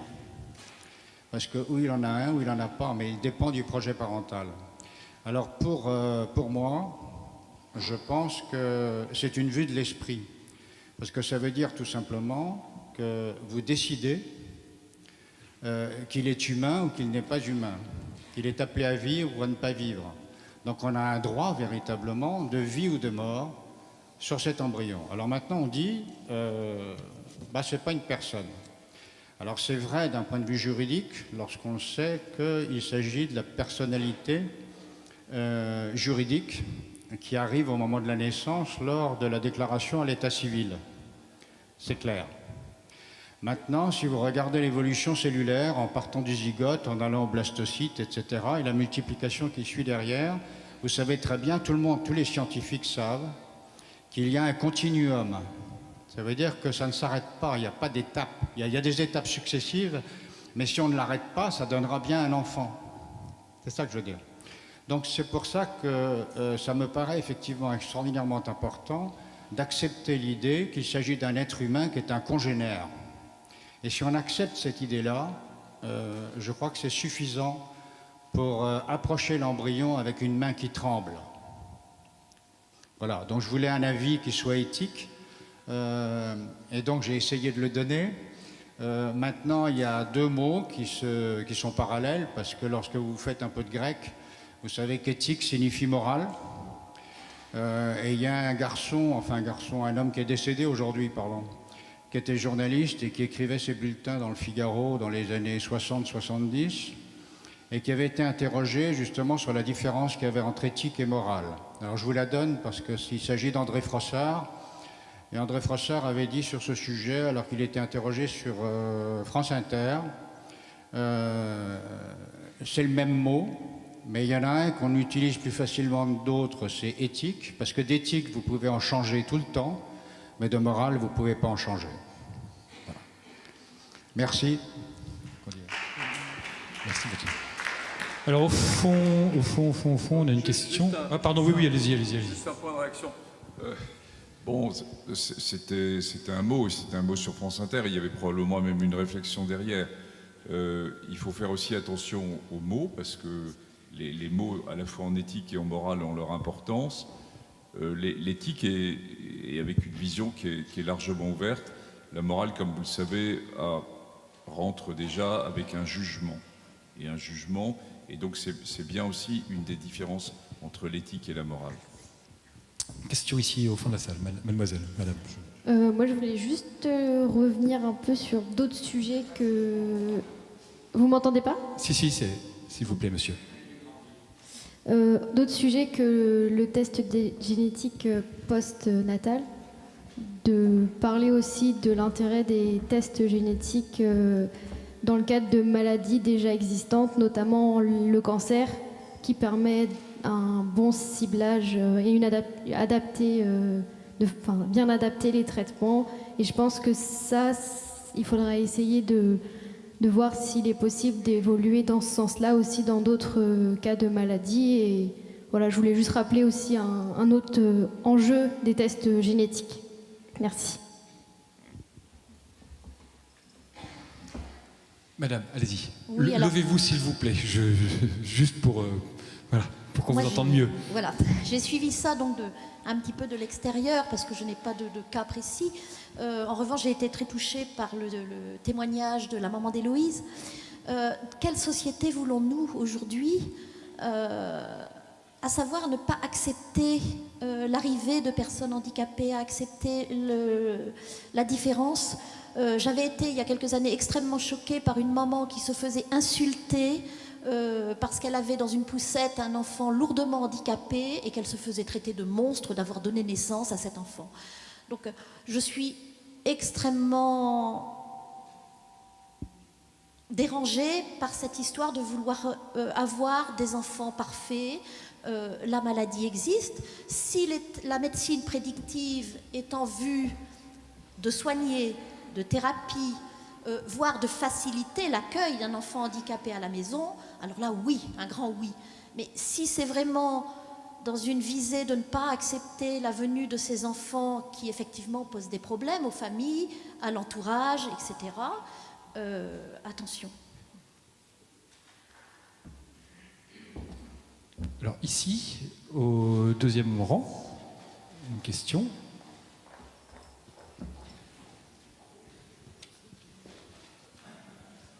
Alors, moi, je suis médecin. Alors, il y a beaucoup de discours qui me font réagir. la première chose que je voudrais dire, c'est quand même que les tests génétiques, la médecine prédictive, elle a quand même permis de sauver pas mal de monde. Elle a permis, bon, je souligne le professeur Ferrec, elle a permis d'avancer sur la mucoviscidose, par exemple. Après, la deuxième chose que je soulignerai, c'est qu'il faut peut-être se poser aussi la question de pourquoi les gens vont sur Internet chercher des tests génétiques. Ils ont peut-être besoin d'avoir une réponse à des interrogations. Et puis aussi que tout le monde n'est pas prêt à accueillir un enfant handicapé, un enfant malade. Et qu'il y a des gens qui se trouvent vraiment très très désarmés quand ça leur arrive. Et qu'ils aimeraient bien aussi avoir été prévenus que ça leur arrive. Et puis enfin, alors là je vais être volontairement provocatrice, est-ce que notre société, à un moment donné, peut se permettre d'accueillir tout le malheur du monde? Est-ce qu'à un moment donné, on ne va pas devoir avoir des choix et que ça ne sera pas nous qui le choisirons, ça sera le législateur, ça sera le politique, parce qu'au final, à un moment donné, eh ben, si on a des tests qui permettent de soigner, de prédire, alors je ne dis pas de supprimer tous les enfants handicapés du monde, hein, je ne vais pas jusque-là, hein. Mais par contre, de prévenir des cancers, si on sait qu'une certaine population, alors là je reprends le cas d'Angelina Jolie, est susceptible d'avoir un cancer parce que génétiquement elle est un peu programmée pour ça, est-ce que c'est pas plus intelligent de lui faire des mammographies tous les 6 mois ou éventuellement faire une mastectomie préventive que de lui imposer après des chimios et qui auront un coût exceptionnel pour la société? Alors, il y a une dame qui avait un micro, je crois. Oui, pardon. Moi, je voulais revenir Si vous voulez bien vous lever, s'il vous plaît. Pardon. Merci. Je voulais revenir sur la notion de progrès qui nous a été présentée en cours d'intervention, en nous disant est-ce que en fait notre société doit valider le progrès qui lui est proposé. Le micro plus près de la bouche, s'il vous plaît, madame. Merci. Oui. Alors, je voulais quand même savoir que le progrès, c'est une évolution, un changement qui est dans un sens positif de la société. Alors, si ce que l'on nous propose est un progrès, c'est-à-dire quelque chose forcément positif qui va améliorer certes les conditions de vie physique des individus sans que l'on parle de leurs conditions psychologiques, quel est l'intérêt de débattre sur cette notion? Donc c'est pour ça, moi j'ai plus à cœur de présenter cette réflexion sous l'angle d'une évolution. Donc ça va être peut-être une évolution et pour laquelle notre société va choisir si c'est un progrès ou une régression. Parce que la question qui nous est posée, c'est celle-là. Est-ce que la société actuelle, à travers cette réflexion éthique, considère ce sujet de la médecine prédictive comme un progrès ou une régression pour la France? Alors, on a entendu, les voisins le font, donc il faut qu'on le fasse. Alors, les voisins peuvent faire des choses, les autres pays peuvent faire des choses qui ne sont pas forcément des biens. Est-ce qu'on doit, nous, faire ce que font les voisins sous prétexte que les voisins le font? Alors, dans l'espace juridique, je sais qu'il y a un adage pour le droit qui dit que nul ne peut se prévaloir des turpitudes d'autrui. C'est pas parce que les voisins font mal qu'il faut qu'on me dise mais j'ai le droit de le faire. Donc j'ai bien entendu que les États-Unis sont en faveur, pratiquent cela, Israël aussi, je ne sais pas, la Belgique ou d'autres pays. Est-ce pour cela que la société française, qui réfléchit sur sa propre conception du bien, du mal et de ses progrès, doit absolument valider la conception des voisins? Moi, c'était la question que je me posais. Nous aussi, hein, c'est pour ça qu'on est tous là ce soir. Oui, parce que vous avez dit, je crois que M. Delfrécy a dit « la loi suit la science ». Alors moi, d'après ce que j'avais compris, la loi, elle suivait les évolutions de la société dans laquelle le droit est mis en forme. Donc la loi ne doit pas forcément suivre pour moi les progrès de la science, autrement ça fait longtemps qu'on aurait validé le clonage des individus. Et donc d'où l'intérêt effectivement de savoir où en est la société française. Voilà, alors la société française, il me semble qu'elle s'honore aussi d'accueillir les personnes qui sont différentes. Alors je ne parle pas effectivement, comme disait madame, des prédictions de cancer et autres. Moi je pense plus en rapport avec la médecine prédictive anténatale. Effectivement, quand on disait un pays qui ne s'honore plus de l'accueil d'un enfant handicapé, qui ne s'honore plus, qui n'accepte plus effectivement la différence? Est-ce que c'est encore une société qui a gardé toute son humanité? Et alors, effectivement, comme la réflexion éthique est une réflexion qui est argumentée philosophiquement, et je remercie M. Bols de nous avoir apporté quelques éléments philosophiques dans cette réflexion, il faut quand même garder à l'esprit que l'humanité d'une société, c'est quelque chose de fondamental, et de ne pas courir après toute évolution au prétexte que ce serait un progrès. Merci. Mais merci à vous. Juste oui, bien sûr. un petit éclaircissement peut-être.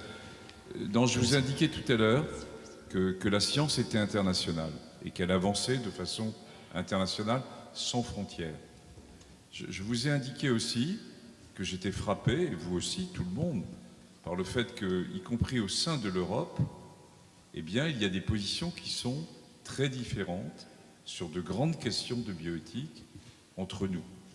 Et je vous ai indiqué aussi que, justement, c'était peut-être une des particularités françaises de prendre le temps de réfléchir et de construire, parce que c'est construire une loi, et qu'il n'y avait absolument aucune obligation, aucune tendance, je dirais, à vouloir imiter le voisin. Il faut que les choses soient vraiment très claires. Mais il faut quand même regarder ce qui se passe autour de nous. C'est tout. Monsieur? Alors moi, ça va être un peu polémique, mais ça ne souhaite pas être polémique, parce que je pense que on est dans une société où nos opinions changent par des glissements sémantiques progressifs. Et je pense que le débat prédictif, médecine prédictive, médecine préventive, est typique de ce type de glissement sémantique. Je pense qu'il n'y a aucun doute. Tout le monde est pour la médecine préventive. Sachant que la médecine préventive, c'est on fait un acte de prédiction pour lequel un acte thérapeutique ou un soin ou une prise en charge permet de faire quelque chose. Maintenant, si on prend la médecine prédictive en mettant juste prédictive, c'est-à-dire qu'on va prédire. On va prédire une évolution sans être capable, même quand on n'est pas capable, d'agir. Donc, moi, j'ai tendance à dire, je dis toujours, on est tous tarés. Alors, ça choque toujours les gens, mais on est tous porteurs d'anomalies. Donc, si on nous passe à la moulinette prédictive, on est tous des tarés. Alors, est-ce que ça nous fera du bien de savoir où on est taré? Si on va nous dire, mon gars, t'es taré, mais on peut rien faire pour toi. Parce que la médecine prédictive à tout craint, on connaît le résultat. Mon gars, t'es taré. Mais s'il n'y a pas de préventif derrière, ben mon gars, t'es taré et vis avec. Merci.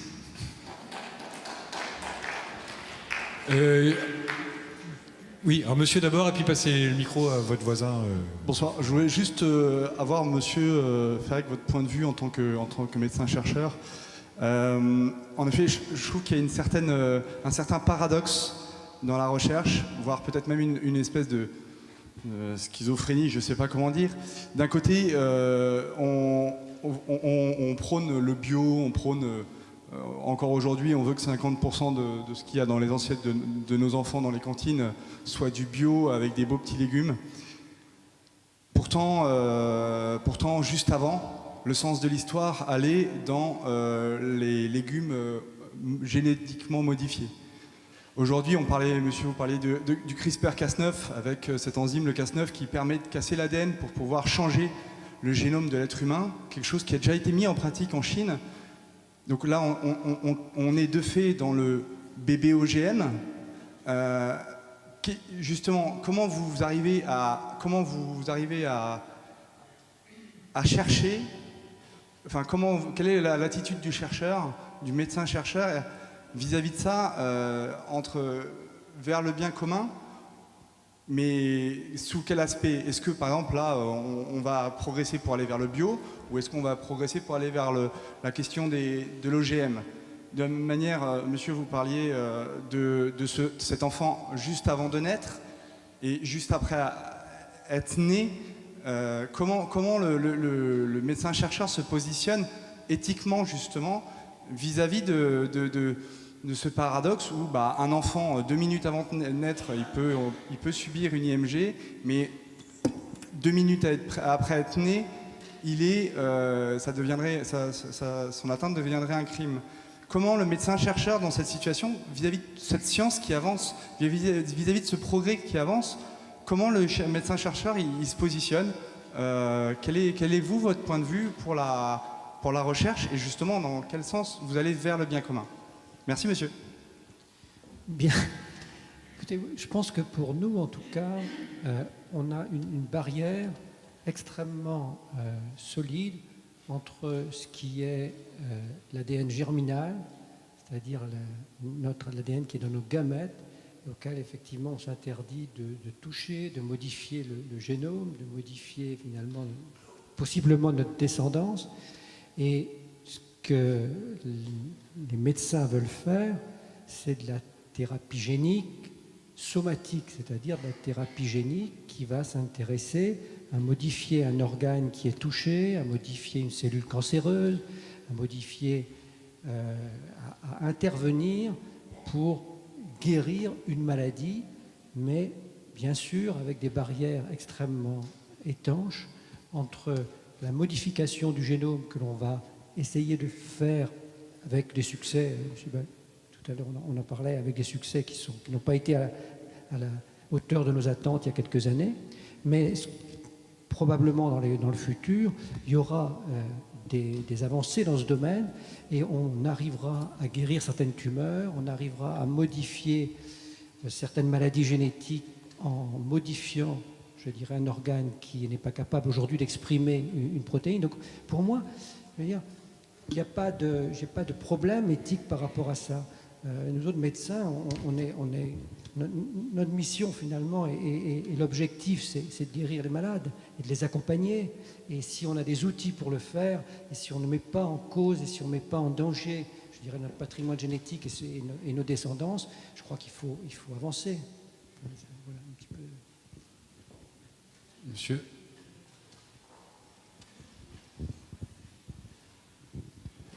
Je voulais réagir sur 2 petits points. Le premier, c'est sur l'intervention de l'intervenante précédente qui est médecin et qui disait un peu à titre de provocation, peut-on accueillir toute la misère du monde, ou dans des termes à peu près similaires. Moi, ce qui me fait réagir, c'est plus la réflexion que vous aviez eue juste avant, dans laquelle vous disiez les parents, et ça je peux parfaitement le comprendre, ne sont pas tous prêts, tous en mesure et tous suffisamment armés pour accueillir un enfant porteur d'une maladie lourde ou d'un handicap.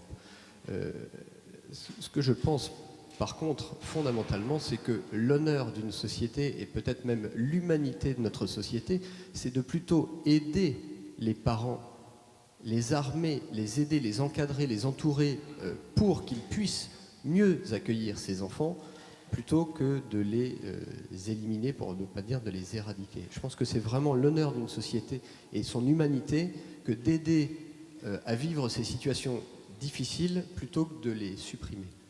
Ça, c'est le premier point. Le deuxième point, je rebondis sur le fait que vous disiez tout à l'heure que vous posiez la question de savoir quel était le statut juridique de l'embryon. Alors, j'ai mis un peu de temps à réagir à ça parce que je recherchais des notes. Et je voulais quand même vous faire part de 3 petits points concernant le statut juridique de l'embryon. Je voulais vous rappeler que la définition de l'embryon selon le Comité national d'éthique était en 1984 une personne humaine potentielle. Donc je ne crois pas qu'on puisse dire que c'est un bien, que c'est une chose. C'était en 1984, au dire du CCNE, une personne humaine potentielle. La deuxième chose, c'est que vous avez quand même l'article 16 du Code civil. Alors, je vais reprendre également mes notes pour être sûr de ne pas trahir le Code civil. La loi assure la primauté de la personne, interdit toute atteinte à la dignité de celle-ci et garantit le respect de l'être humain dès le commencement de sa vie. L'exception, c'est la possibilité d'avortement. Mais dans le Code civil, il est bien dit, on parle donc de la personne dès le commencement de sa vie, et c'est donc dès sa conception. Donc on ne peut pas dire qu'un embryon est strictement une chose.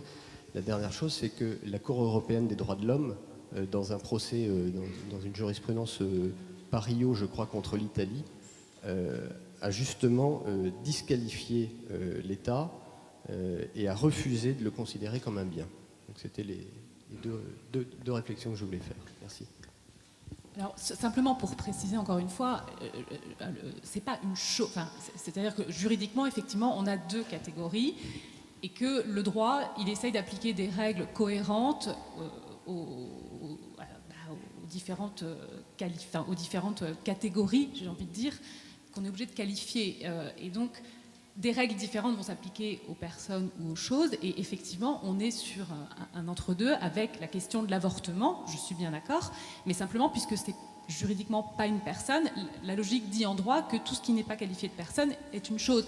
Mais c'est bien pour ça qu'il y a des réglementations spécifiques concernant l'embryon, la recherche sur l'embryon, etc. Parce que c'est pas... Dernière question avec monsieur.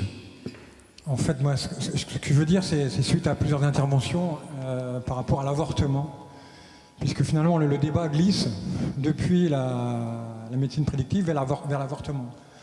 L'avortement, ce n'est pas un nouveau débat, c'est un débat très vieux, très ancien, qui a été largement traité par Simone Veil, et qui mettait en balance non pas un embryon qui par essence serait quelque chose, avec, voilà, on le condamne, on ne le condamne pas, et mettait en balance des vies de gens qui doivent ou non avorter, qui sont comment ça, confrontés à une naissance, je ne sais pas, à l'âge de 16 ans, par exemple, tout d'un coup, vous êtes enceinte. Donc, c'est un autre problème pour moi. Et pour conclure, enfin, pour enfoncer le clou, ma compagne est éducatrice spécialisée. Et donc, à propos du projet parental, je sais vraiment ce que c'est, un projet parental. Un projet parental, c'est quelque chose de fondamental. C'est ce qui fabrique un enfant, ce qui fabrique un père, une mère, et ce qui peut tuer un enfant aussi quand il n'y a pas de projet parental, justement.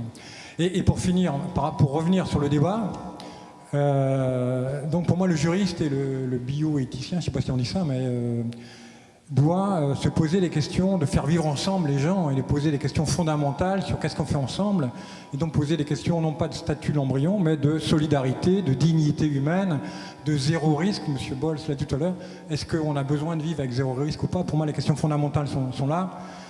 Mais voilà, la question de l'avortement revient pour moi de manière un peu clandestine dans cette affaire. Merci de votre dernière question. Moi, j'ai juste un petit mot, parce que beaucoup de questions ont été traitées indirectement de questions manuscrites. J'avais juste là un aspect économique qui revient un peu justement aussi vers ce sujet. La médecine prédictive ne risque-t-elle pas de faire exploser notre système d'assurance sociale reposant actuellement sur la mutualisation des risques, avec un refus d'une partie de la population d'adhérer à cette mutualisation? C'est une des questions qui peut se poser. Je voulais poser parce qu'on ne l'a pas beaucoup abordé dans le débat ce soir.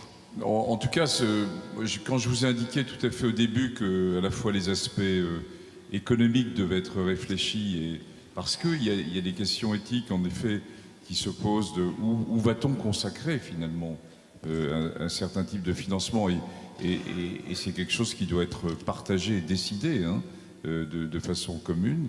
Et puis le deuxième élément, et ça a été beaucoup souligné dans la discussion, enfin, c'est qu'il y a des enjeux derrière ça, derrière la science, derrière la réflexion, il y a des enjeux commerciaux qui sont indiscutables.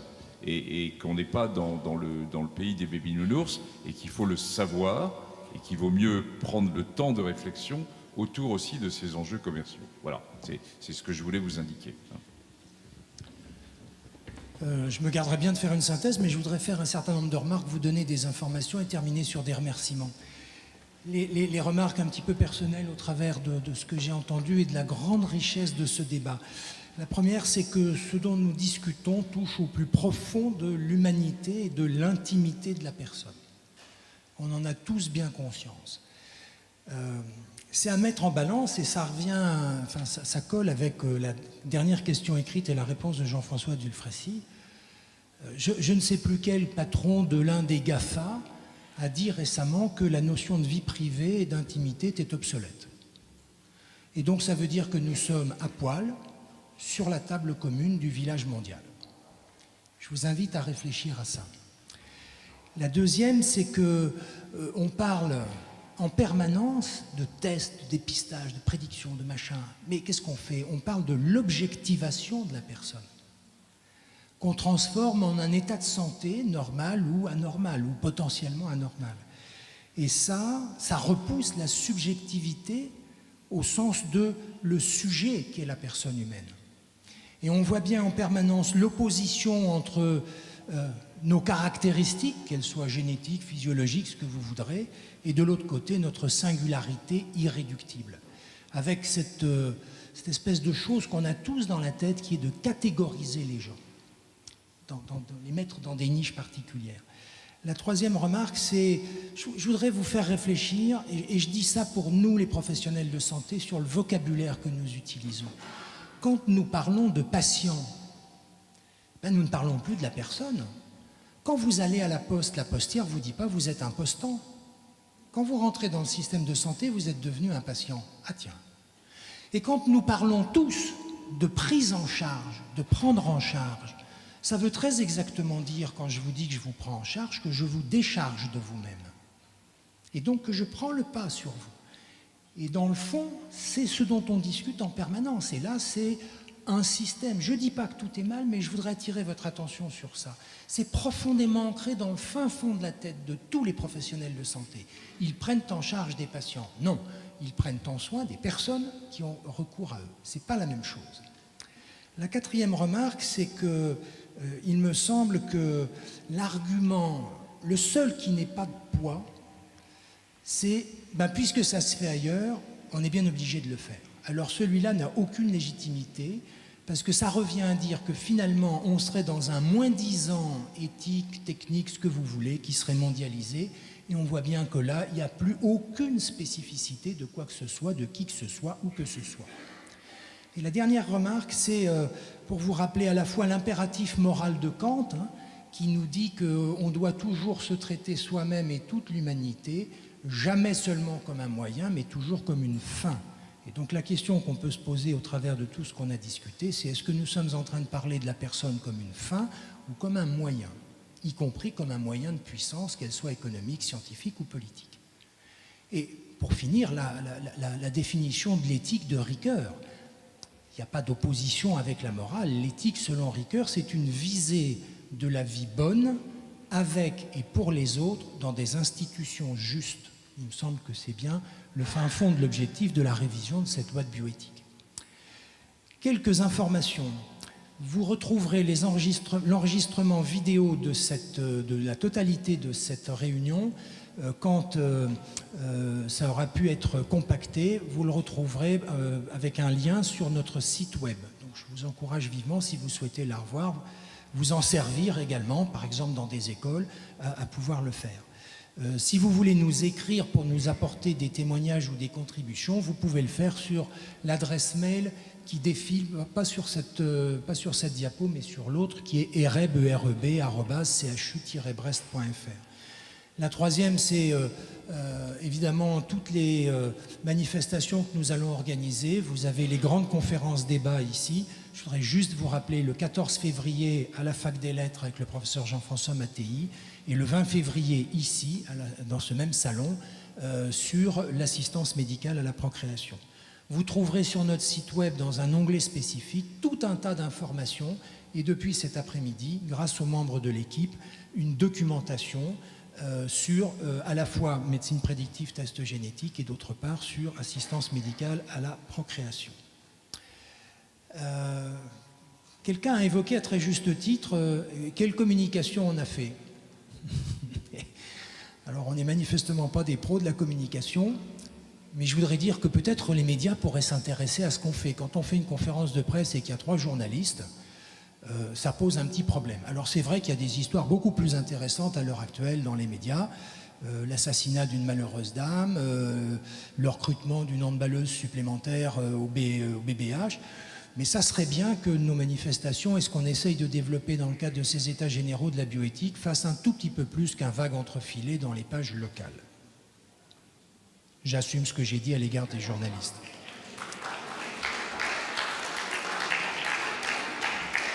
Alors je vais... Pardon. Le 14 mars, à l'UBO, à la bibliothèque du Gouin, il y a un débat de juristes et de vote sur personnes handicapées et transfrontaliers. Ça vous revient 14 mars. 14 mars à l'UBO, merci Monsieur Le Maine de l'avoir rappelé, j'ai failli l'oublier, mais nous le mettrons sur une affiche aussi États généraux de la bioéthique qui sera diffusée. Elle sera sur notre site web. Puis je vais finir par des remerciements. Alors les premiers, c'est à Monsieur François Cuyand, le maire de Brest, qui a accepté de nous accueillir gratuitement dans ce salon pour ces 2 grandes conférences débats et qui plus est, qui nous a offert le petit rafraîchissement de tout à l'heure. Donc je tiens à le remercier publiquement, ainsi que l'équipe du service communication de son cabinet qui nous a aidés à organiser cette manifestation. Deuxièmement, parce que on cite rarement les petites mains, entre guillemets, alors je vais le faire. Je voudrais remercier, mettre un peu en valeur l'équipe de l'espace éthique, parce que c'est grâce à elle que tout ça, ça se fait. Alors il y a nos 2 coordinatrices, vous les avez vues à l'entrée, Marie Joucan et Angélique Reptin, qui sont toutes les 2 juristes.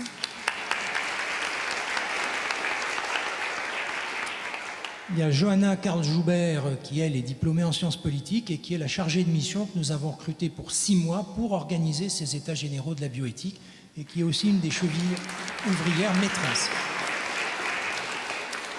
Je ne veux pas oublier Cindy Denard, qui est psychologue et qui finit son Master 2 d'éthique et qui est stagiaire à l'heure actuelle à l'espace éthique, qui est membre du comité de suivi et qui nous aide beaucoup en particulier à bien formuler un certain nombre de choses avec ses compétences particulières de psychologue.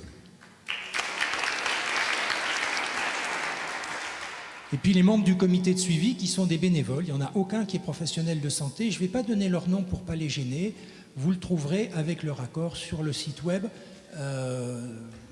Là aussi, c'est une façon de les remercier. Il y en a qui sont présents, un certain nombre là aujourd'hui, et qui ont pris beaucoup de notes et qui vont nous aider grandement dans la réalisation de la synthèse.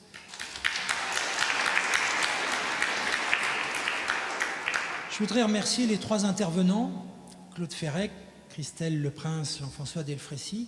Je crois qu'on a tous apprécié, les quelques personnes qui me l'ont dit à la pause en attestent, on a tous apprécié la clarté, la concision, la précision et la brièveté de leurs propos, et je pense que c'était extrêmement éclairant pour tout le monde.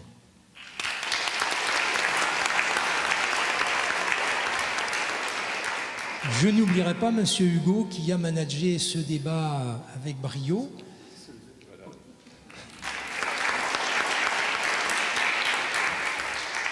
Puis alors c'est à la mode, vous allez pouvoir vous applaudir parce que franchement, j'ai d'énormes remerciements et un très grand bravo à vous adresser à vous.